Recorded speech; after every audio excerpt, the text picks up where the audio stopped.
I could go back to the start of it all, knowing what I know now, said everyone. How many times have you looked at a circumstance in your life, not just in trading, but in anything, every facet of your life, you wish you could go back knowing what you know now? I used to hear my grandparents say things like that, and I was like, what? I couldn't relate with it or to it, but being 47, about to turn 48 years old, there is a laundry list of things I wish I could go back and change, not just in my trading journey, but in all facets of my life. So I shared a bunch of those personal things today on my Twitter feed. If you haven't been over there, you can take a look at that and see my open discussion about many of the frailties in my personal life coming up as a younger man into where I am today. I want to talk a little bit about some of the things that I wish I could go back in time and tell my younger self.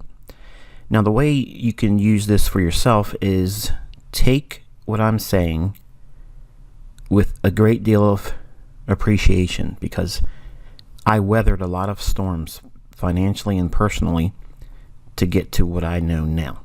And you may be a very young person or an older person just now getting involved in the markets.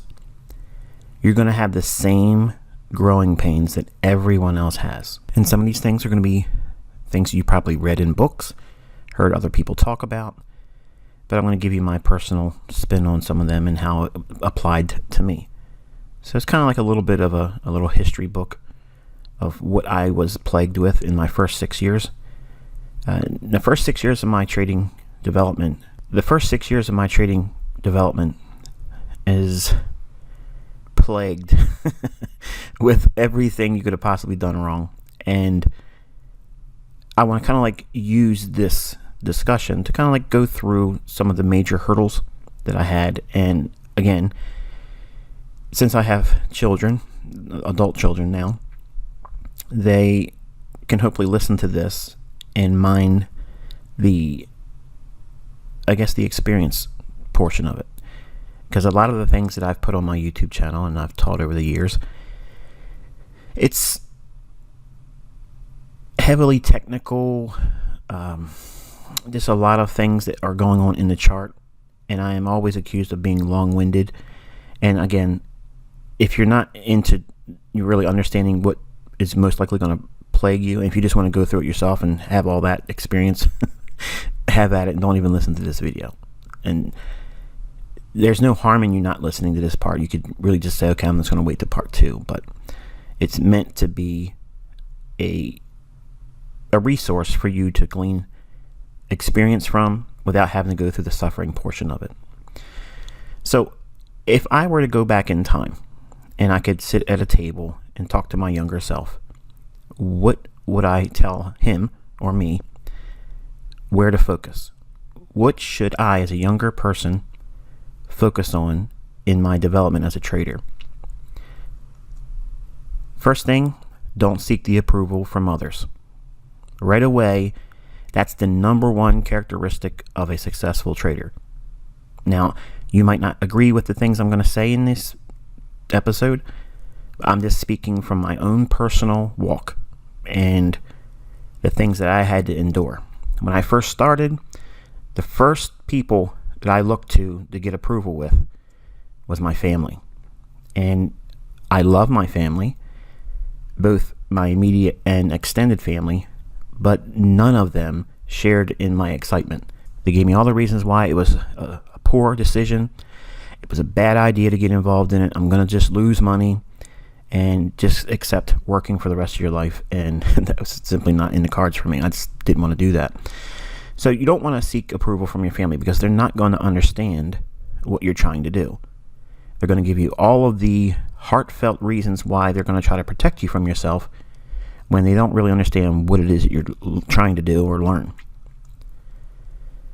Don't seek the approval of your friends. Number one, your friends are only going to be interested once you start making money. When they start seeing the changes in your life, then and only then will your friends be on board with it. Your friends, much like your family, really don't feel comfortable with you being successful, because if you tell them what you're going to do, and you get to the point where you succeed at it, you act like a mirror for them, and they will always look to you as a reminder of what they failed to pursue in their own life. So again, don't try to seek the approval of others, family first, and friends, because it doesn't work out.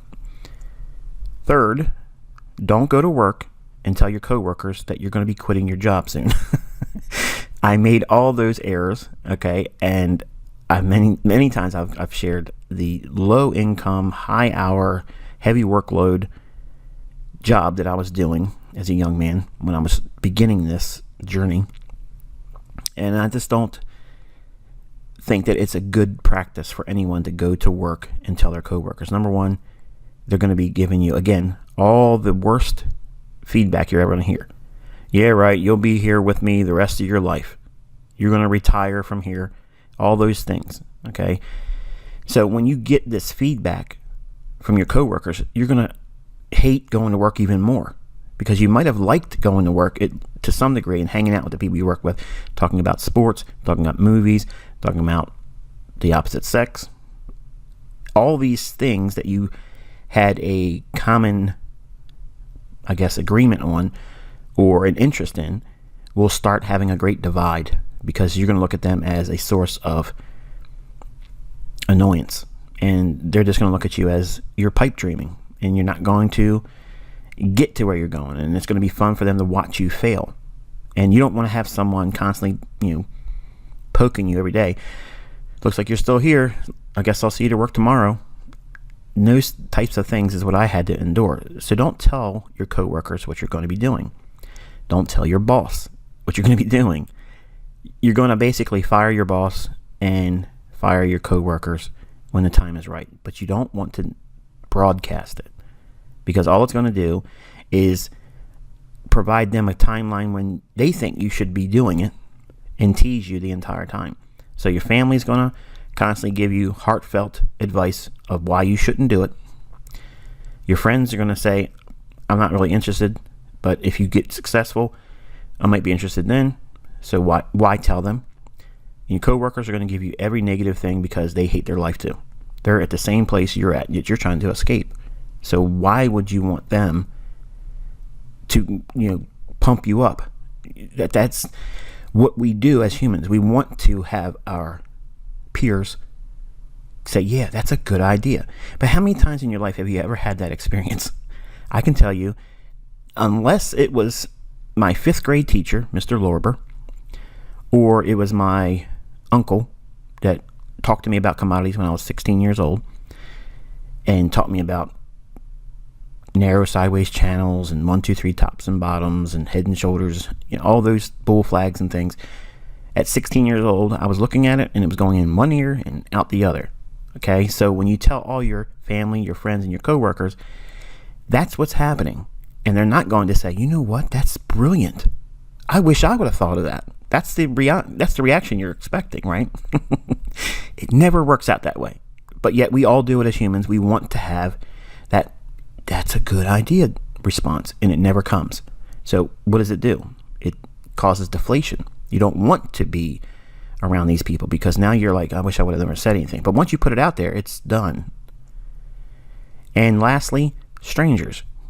As a young man, when I was doing my job, I would finish off, filling up the candy machines and the soda machines and coffee machines and such. And I used to do a vending route. I did a long day, 13 hours or so. And during my route, I felt this unreasonable desire to tell other people that I don't even know, yeah, I'm looking at a market, I hope it goes up, and blah, blah, blah. What? They're looking at me, what are you talking to me about that for? So when you tell strangers, or if you meet someone in the pub, okay, or you're at a club, or, well, right now it's hard to go to those places right now because of all the things that's being impacted by the illness that's being spread around. The social circles, when you run into people, they'll ask you, hey, so what do you do with yourself? That's not the invitation to say, well, I'm looking to start trading commodities. They're going to be like, what? Yeah, I'm trading the foreign exchange market. Right away, they're going to be like, what is that? And that's what you want them to ask you. And then when you start talking about it, they're like, oh, yeah, that's like the stock market. Yeah, not interested. Or they're interested and they want to know how much money you made. And you can't tell them that you made any money. You're just now starting. So really, you're a startup and they're not really interested in the conversation anymore. So you're not going to get that feedback, again, what you're looking for. So don't seek the approval from others. You have to pursue this on your own steam, your own energy. And if you have any dependency on an outside source, be it any one of these 4 groups, family, friends, coworkers, or strangers, to give you that nudge, that little bit of a pat on the back that you're doing the right thing for yourself, you're going to struggle, because in trading, you got to be there to make the decisions whether anyone agrees with you or not. And when you make money, you reap the rewards of that. But when you lose it, and you will, you have to be able to endure that and not feel the compulsion to go to someone and say, hey, look, I just lost a lot of money. That's the same thing. Don't turn to anyone else and say, I made a mistake today, help me feel better. You have to endure that. And if you're going to start your journey with this mindset of seeking approval or support outside of yourself, this is going to be a very hard journey for you. So you have to prepare yourself to seek your own approval by your own study and your own development.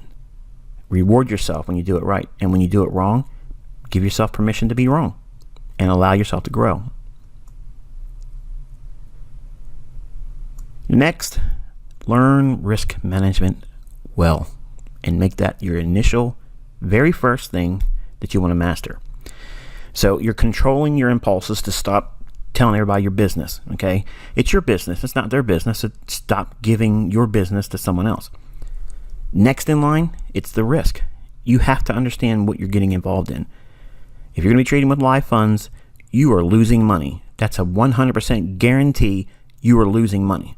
There is never, ever going to be a trader that starts and never has a loss. My very first trade was a loss. I lost 50% of my account overnight. An orange juice option. I had no idea what I was doing. I was baptized, thrown in the water, and drowned. Okay, it was just that short and sweet. And I closed the account, asked for the remainder of my account, and that was the end of my Fox Investments career. That was the brokerage firm I used at the time.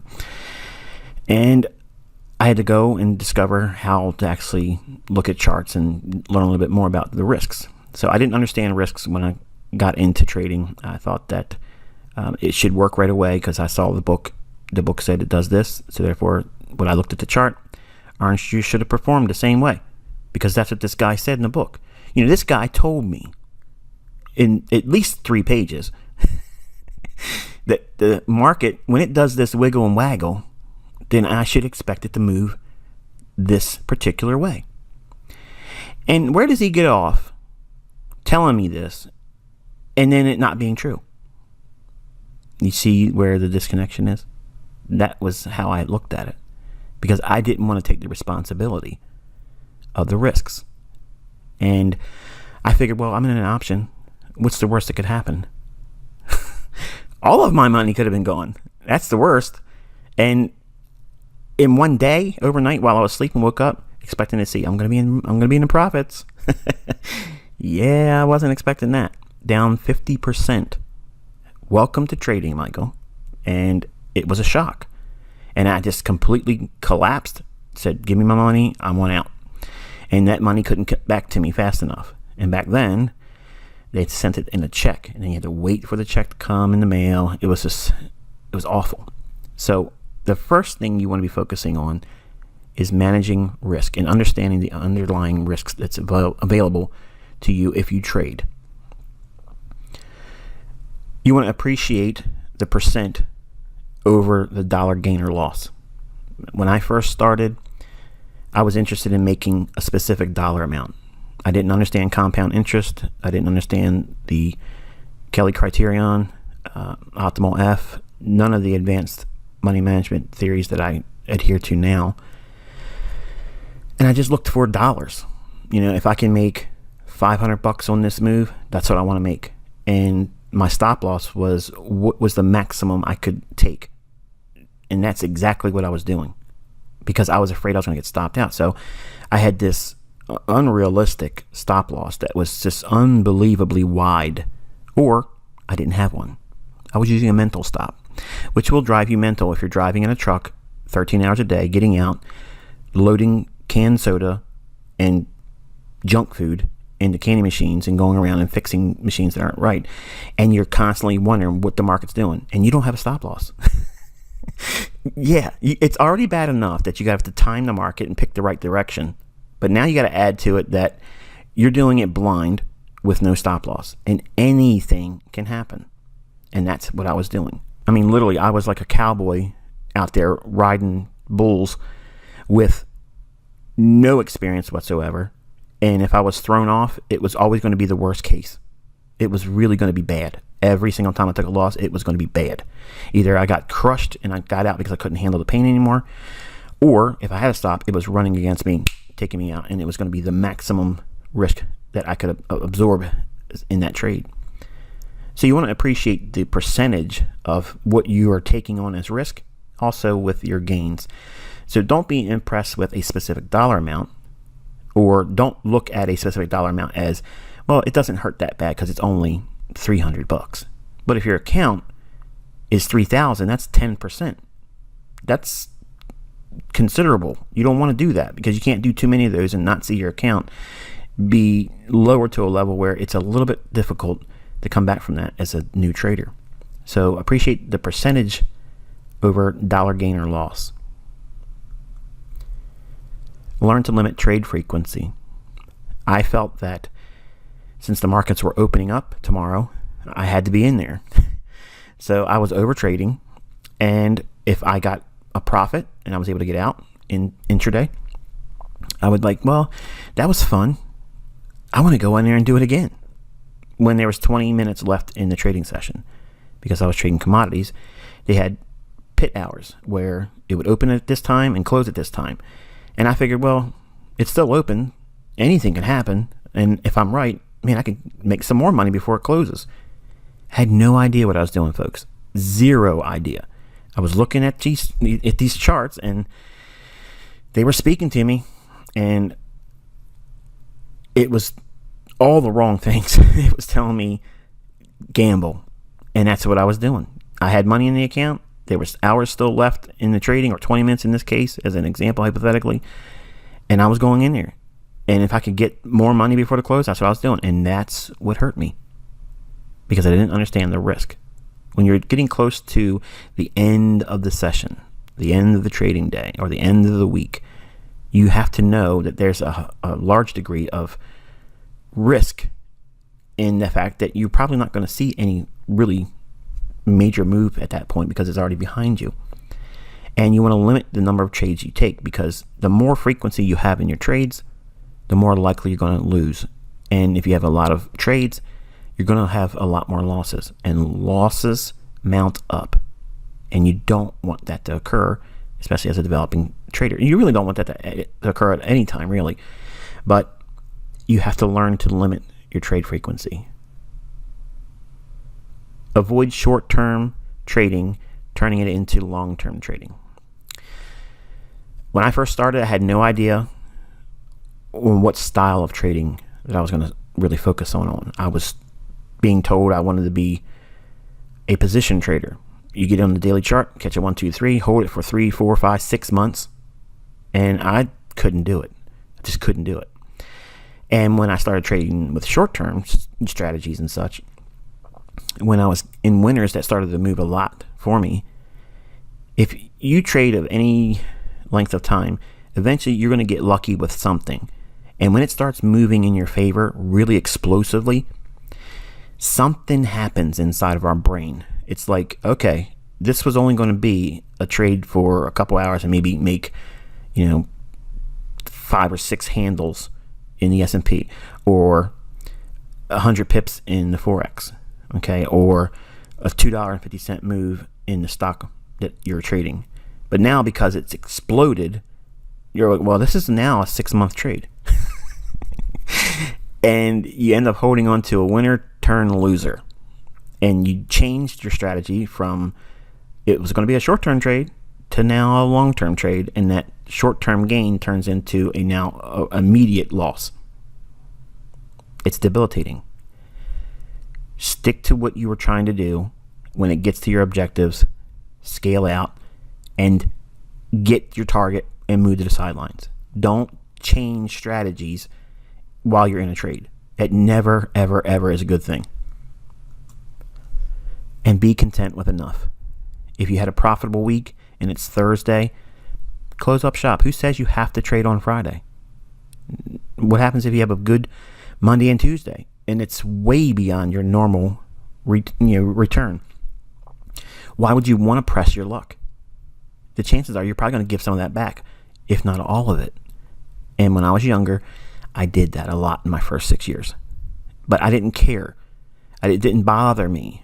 And I didn't have any appreciation for the risk. Because I figured, well, I'm going to be right eventually. In every trade, I was swinging for the fences. And I wanted to make lots and lots of money. But the problem with that is, because I was taking on so much risk, when I had a little bit of a profit, I would close because I just couldn't handle it anymore. It was wearing me down. Like, I'm expecting to make $1,000 in this trade. All right, I'm up $250. I just got to get out. I'm fatigued. That's what the market will do to you if you have no appreciation for the risk.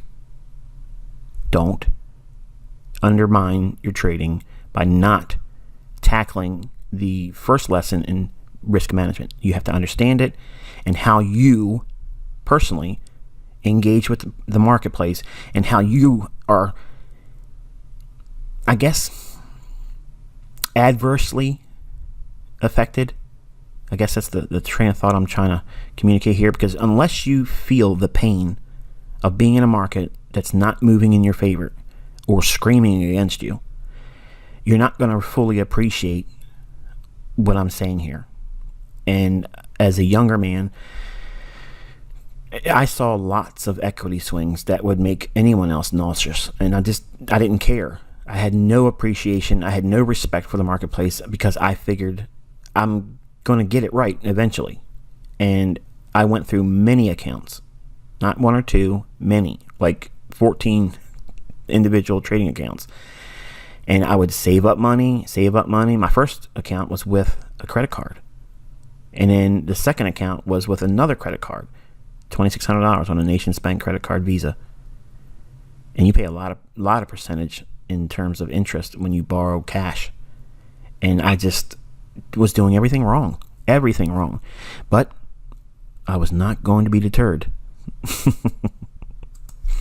Moving on, you want to prevent life imbalances. And this is one of the things that I failed miserably at. I have a pretty large family. I have 5 children. One that was brought into my marriage. I brought one into my marriage. And I had 3 children, or 3 sons, with my present wife. I didn't spend a lot of time with my kids when I was younger. I was consumed with the marketplace. I was consumed with making money. I was consumed with building businesses. I was consumed with real estate, buying franchises, just always money.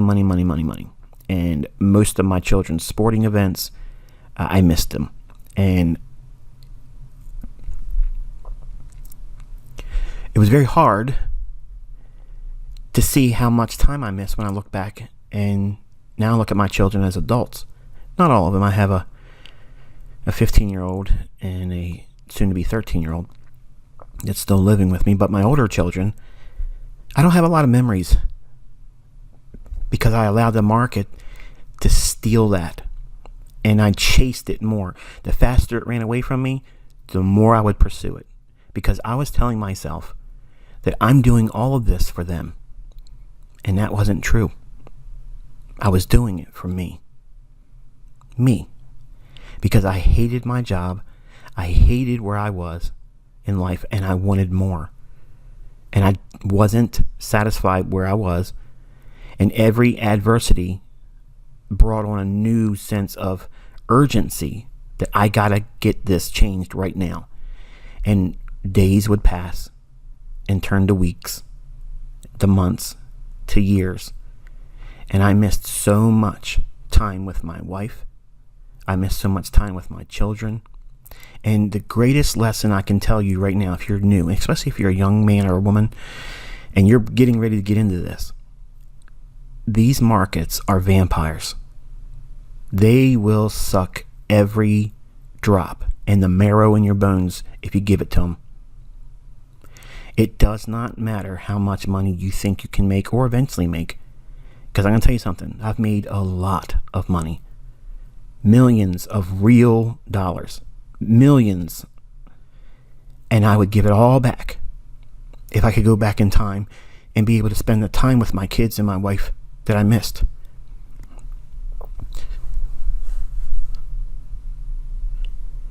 I created a prison cell for myself with these markets that I willfully put myself into every single day. And it wasn't enough to be in the daytime worrying about it all day long at work. Was I being a good employee? No. Many times I half-assed my job because I had to get back to the truck where my quote track was, which was my little quote machine, telling me what the soybean market was doing, or what live cattle was doing, or what the bond market was doing. And I was more concerned about that, and most of the time I was losing money. So I wasn't a good employee at the time. And when I got home in the evening time, what was I concerned about? Family? No. I was concerned about the market. I was wanting to know, what can I do to make more money? And my family will be there when I'm done. And that's a lie. It's a lie. You're going to give up your life if you don't pay attention to it. So how do you avoid it? You have to manage your family time and schedule it.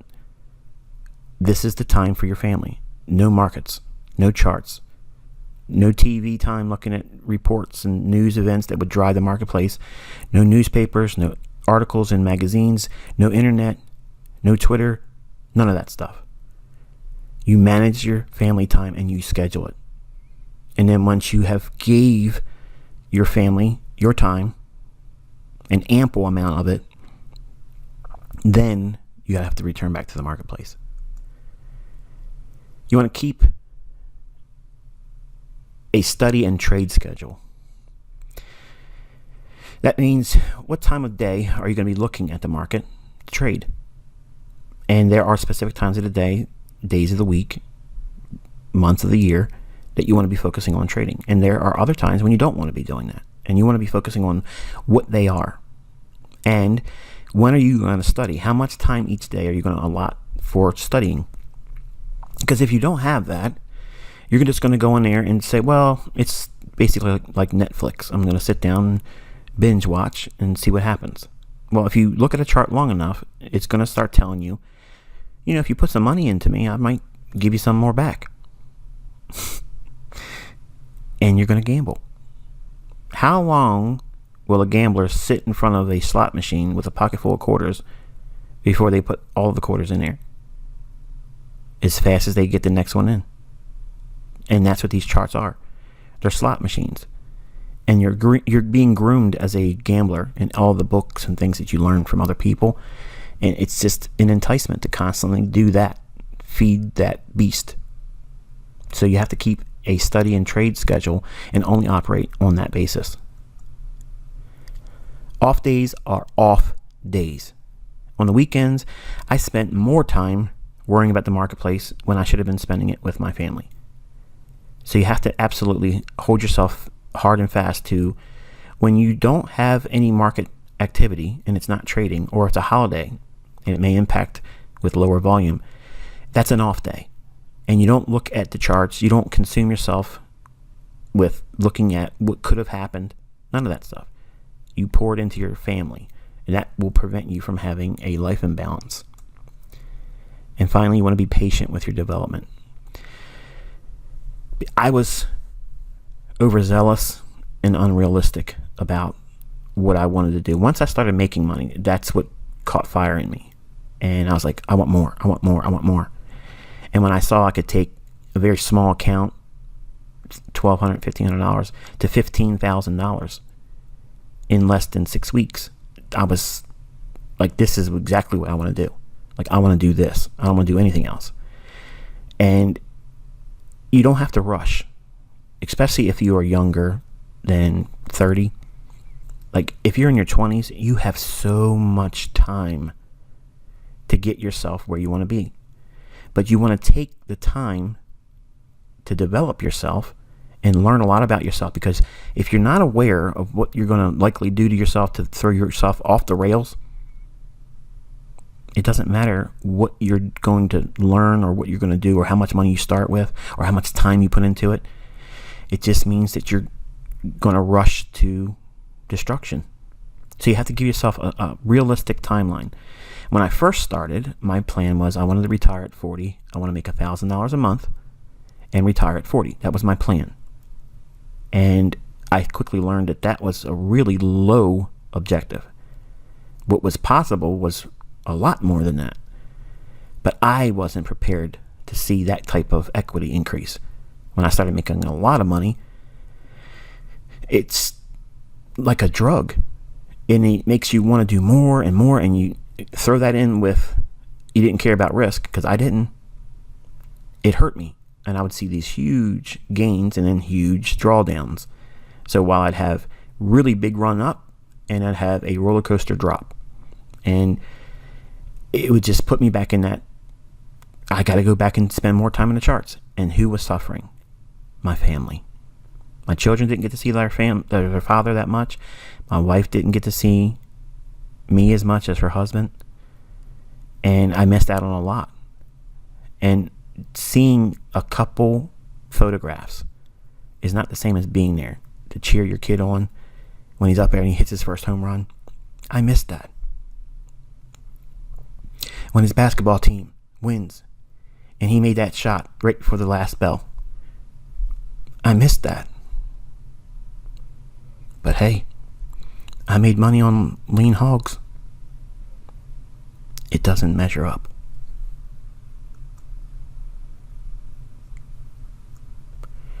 Stop buying retail logic and tools. You just don't want to be filling your head up with all of this poor thinking, okay? Because that's exactly what it is. Everything that you learn in retail books and courses is diametrically opposed to how the actual markets work. So stop wasting money on books. And I've purchased either by electronic format or actual hard copy books. I have over 2,000 of them. And I won't buy another book ever again.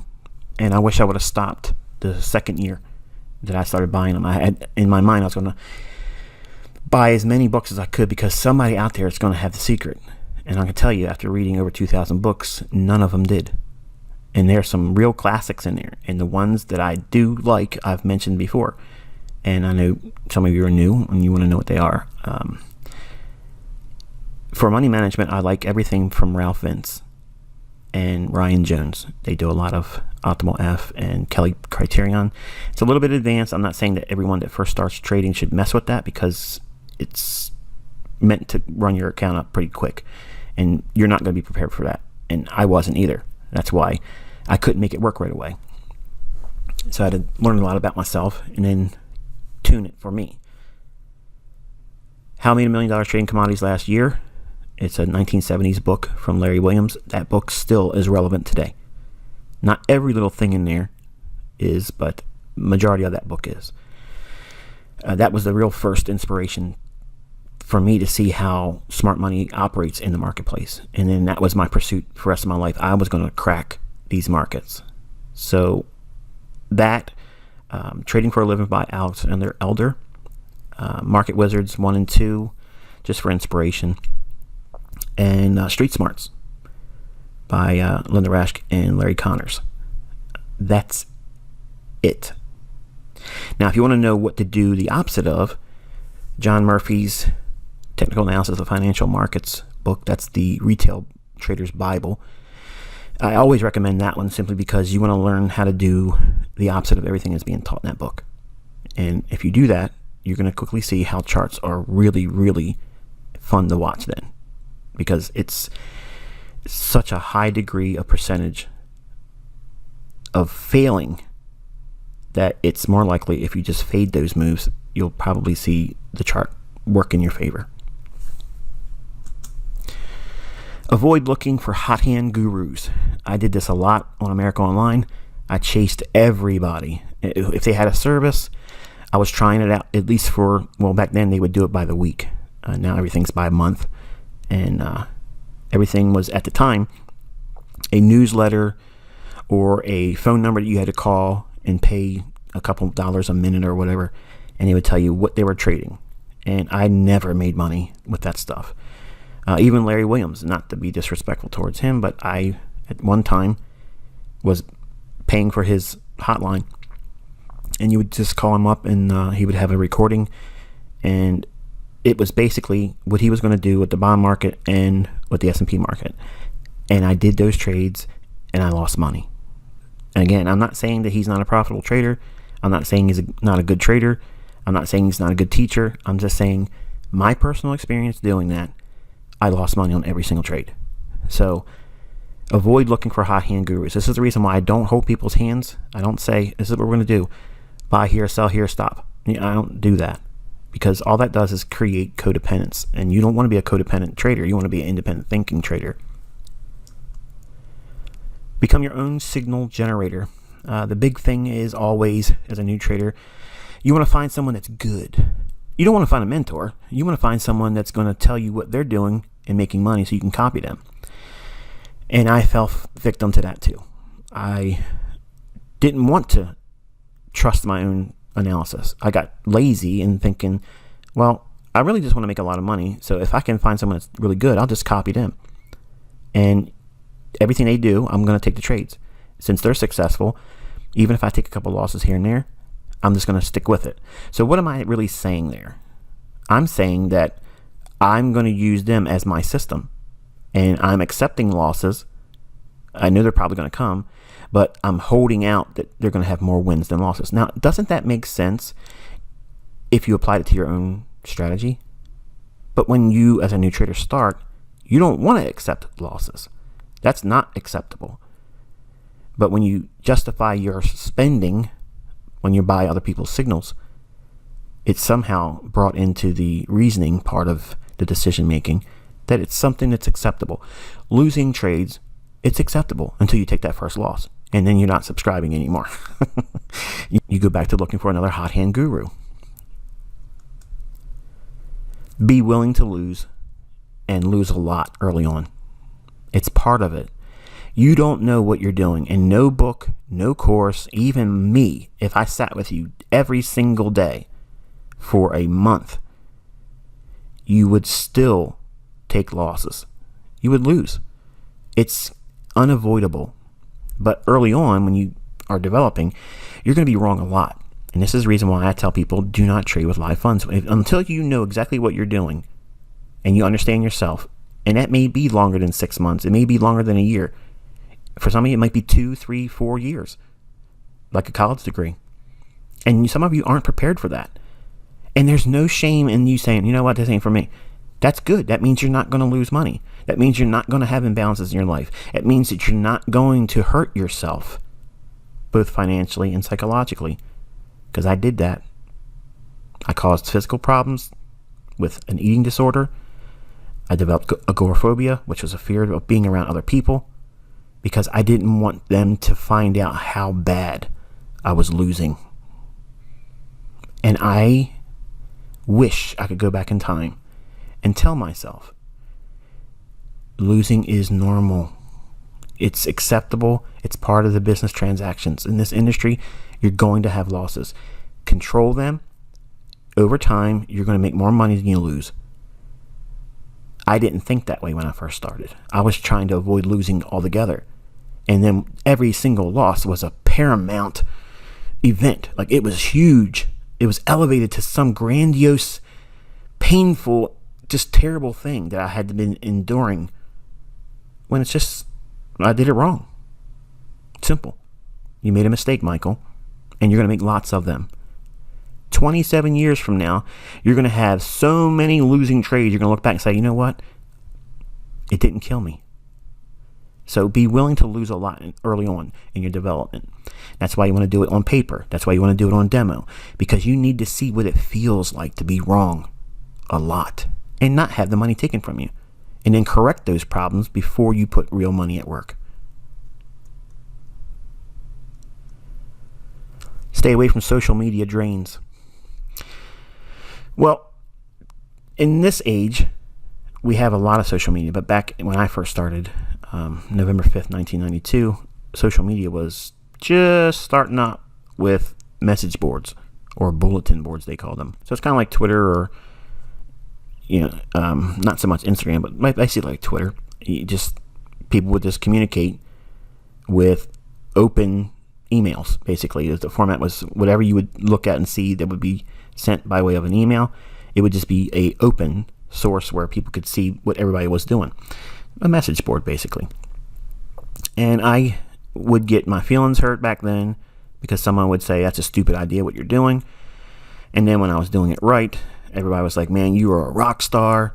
I'm taking that trade. And I was like, yeah, I know I'm making money now because he or she thinks it's a good trade. Man, that's stupid. That was dumb. I let other people back then influence my decisions or change the level of expectation I had on the trade, because if they said, man, that's a good idea, I think it's going to go to 1150 when I was looking at like 1080. I'm thinking to myself, yeah, they're probably right. And I would change my trade to what they're saying, because, man, I don't want them to be right and me miss out on that extra profit. You see what that trap just did? It took my trade away from me, and now I took their trade. Who's in control there? It wasn't me. I let go of the wheel. Don't join trading clubs. Okay? That means circles where everyone has the hive mentality, because you need to discover who you are as a trader. And it's very, I guess, wasteful for your time, and it stunts your growth if you start going into a group that has, well, this is the only way of trading and this is all we do around here. Because what you're trying to do is be part of that clique. Okay, you're trying to take on the hive mentality, and it may not be suited for you. But if you waste more time and unfortunately money, you don't want to discover that you've been wasting your time and money. Okay, so you want to be solo. Trading is a solo sport. It's not a team sport. No matter how good your guru or mentor is, if you're doing everything they say, you aren't in control. You're growing codependent. Don't subscribe to alerts. That gets back to signals. You want to be the source or generation of the trade ideas. That way, when you're wrong, you're forced to assume the responsibility. You can't say, well, I just listened to that person. They were wrong. They suck. Well, what are you going to do about it? Well, I'm going to find somebody else. That's not responsible. That's gambling. You're going to another slot machine at another casino. That's all that is. Versus, I want to learn how to play cards and manage my risk, not bet too big, and just be steady Eddie at the table.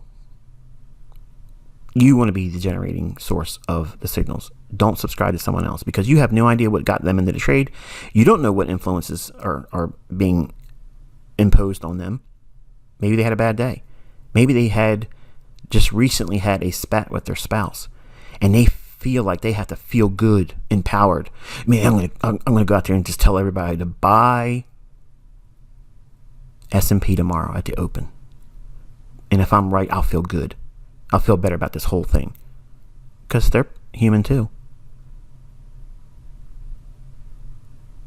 Do you want to be subscribing to someone that's like that?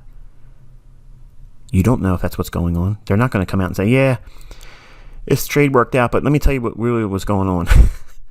My wife told me I was a bum. I spend too much time in front of these charts, and I ain't spent any time with the kids, and I ain't walked a dog in 6 months. But I knew if I got this right, I'd feel stronger about myself. That never happens, folks. That never happens. Never subscribe to other people's alerts. Don't count other people's money. That's what's popular right now. Everyone wants to know how much money someone else has. Instagram, What cars do they drive? What houses do they live in? Where are they having their vacation? What do they wear? What kind of shoes they have on? Do they wear socks? What kind of underwear do they have? What jewelry do they have? Come on. All that stuff is a waste. It's a waste. It's a waste of your time.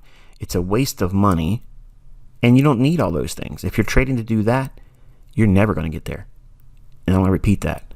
If you are trading to live like that, you're never going to get there, because you're looking at money and you're not looking at the process that's involved that would eventually lead to profitability. So you're chasing that carrot, that little piece of candy that's dangled in front of a child. You may be a stranger, but if you dangle that candy in front of a child, what's the child going to do? Reach out for that candy. And that's what all these people do. They dangle all this lavish toys and lifestyle materialism. All of that is fluff. I've never done those types of things. And it's important to understand that the reason why I don't do it, it's not because of lack of it, because I have all those things. But it doesn't do anything to make you a better trader. It doesn't make you a better student. And it will not, in any capacity, motivate you. And then that translates into a greater skill set that's derived because you saw that. It doesn't work like that. But how many people fall victim to that? Everyone. Everyone. The first course I bought from Ken Roberts, that's all he talked about. You want to go on vacations? You want to have enough money to quit your job? You want to buy a yacht? You want to live in a mansion? That's what was sold to me. And I bought that course. And in one trade, the very first trade, I lost 50% of what I put in. Well, I can tell you that was never said in the book. That didn't get talked about at all. It just said, well, you can take some losses, but you don't want your losses to be too big. Okay. But what happens if it is? Because options are a little bit different animal. And I found out the hard way. Don't be enticed by other people's money. Don't count other people's money. Don't ask them what they make, because you can't spend their money. That's why I don't talk about what I'm making. That's why I don't talk about what I have. And that's why I don't show you what I own. Because you can't drive my cars. You're not going to spend a night at my house. You're not going to eat dinner on my dishes. And you're not going to be on my vacations. So what difference does it make? It's not going to make me feel better about myself for doing it. In fact, I'll feel like a slime ball like I did when I was younger, because I did that stuff to get people interested in me. And it's not necessary. Don't feel insignificant by contrast. When you see other people succeeding or supposedly succeeding, don't measure yourself against that. Because if you do, what you're saying is, I'm only successful if I get to where they're at. I did that. And when I stopped and said, you know what? I'm going to look at a goal that's above everyone I've seen out there. I didn't believe anyone else was more successful than Larry Williams. And he took $10,000 to $1.2 million in 1 year. Actually, it was over $2 million that same year in 1987, but the crash hurt him and had to trade it back and got it to 1.2 before the close of the Robins World Cup that particular year. And you can see he still has the highest percentage gain in that contest. So I said, I'm going to make more than that, because that was my measuring stick. And I wanted to do better than that. And I always lived my life with that in mind. I didn't want to say, well, am I good as, at the time, Jake Bernstein? Which he got himself in a lot of trouble. And it's questionable of how much money he actually made as a trader. Point is, I fell victim to that in the beginning. And you don't want to do that. Don't measure yourself against someone else. Don't measure yourself against me. Don't measure yourself against somebody else you see on social media, Instagram, all that. These people 99% of the time are fake. They are driving cars they don't own, and they're in homes that they don't sleep in, and the clothes that they have, many times they're taking them back the next day.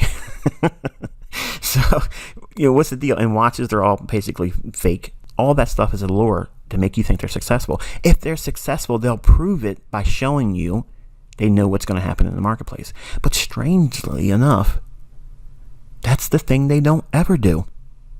And that's what I focus on. I've made a reputation on telling you what I believe is the best in terms of market analysis concepts.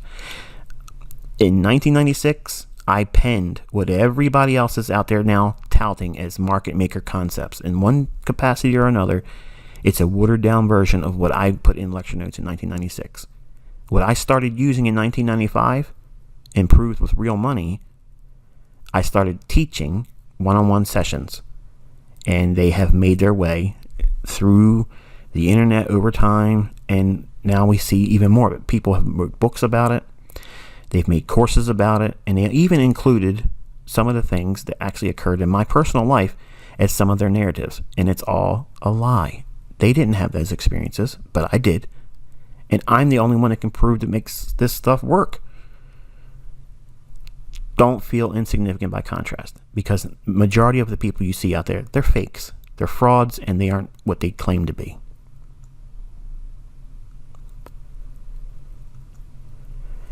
Match your style to your personality. This is something I picked up from Larry Williams. It made a lot of sense, and I avoided doing it for a long time, and I wish I would have done it sooner. But if you're a scalper, okay, you're going to do very well if you make quick decisions. And that's as simple as that. If you hem and haw about trying to make a decision and you want to be a scalper or a day trader, it's going to be a problem. And if you short-term trade, typically you're the type of person that can take a trade and sleep while you're in it. That is a real good general rule of thumb. If you can sleep while you're in a trade, then you're probably a good short-term trader. Don't force yourself into any mold. There's gurus, there's mentors, there's people out there that educate, and unfortunately they try to take everyone and press them into this mold, this cookie cutter approach, and it doesn't work. Avoid doing that. Don't try to copy someone. Their style, their image, their forte, their approach, their vocabulary. You see where I'm going with this, don't you? So many people out there on YouTube now sound a lot like ICT. Don't try to copy someone. Be original. Make your own unique model. Don't change trading approaches. Stick to one approach, one method. Master it, and then see how you work with it. That means you're going to have to spend some time with it. Most people don't want to do that.